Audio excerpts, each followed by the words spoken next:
Franklin Shepherd and his two friends, Mary Flynn and Charlie Kringus, and it takes place over 20 years of their life, and we get to see them at a very heightened peak moment at the beginning of the story, and then we go backwards in time and meet them when they were just starting out and young and optimistic about the future. An actor trying to tell a story from end to beginning while being conscious in your mind of everything that happened, and yet being true to the fact that that the audience doesn't know where you're going, even though you're going into a past that all the characters that you're playing know really well, and that it's really a trip down this awful kind of minefield / memory lane. The show is based on a Moss Hart and George Kaufman play of the same name. I think one of the major challenges, which is kind of obvious, is playing with time and how time goes backwards and showing the story and being able to tell that story backwards. Actually becomes interesting about the backwards telling of this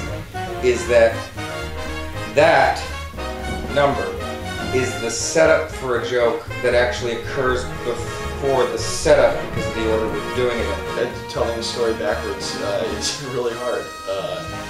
And in the original production, of course, they actually said all the words in backwards order. And that was It's too confusing. not true. People have, Merrily is it hits such a nerve with people. I would say that the greatest challenge about making this show work is telling the stories of these people from their sad ending to their happy beginning while making them endearing and lovable characters like every human being with their own set of flaws and strengths, and making them the people you want to watch.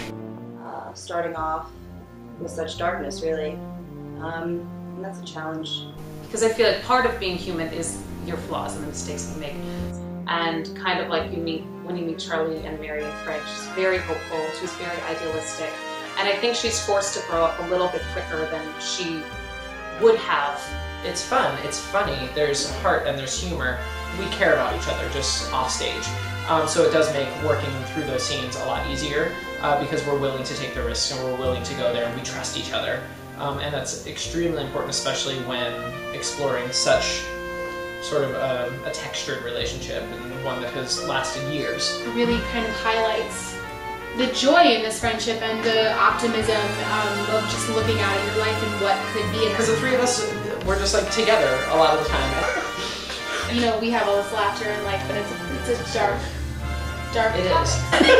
I'm a huge Sondheim fan. I mean, of course, I mean, we all are. Sondheim is not easy music.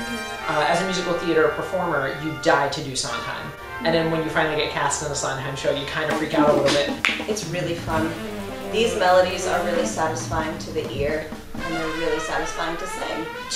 To perfect this incredibly detailed and nuanced work that is just so much more challenging than really any show I've ever done. I'm thrilled to be working on this piece. It's been an honor working with Deb. Deb is just remarkable. I mean, how she has attacked this show. It has just been unparalleled for me in terms of collaboration, but also just in terms of being able to live through the story as a slightly older person than I was when I first met it, and so I'm able to sort of filter through my new experience of the story into my memories of working on it before. Every rehearsal feels like you're really kind of like you're coming to a party, and it will be the greatest time unless you don't bring your A game, in which case you're just going to get annihilated. Come see Merrily, we roll along. Come see Merrily, we roll along. Come see Merrily, we roll along. See you there.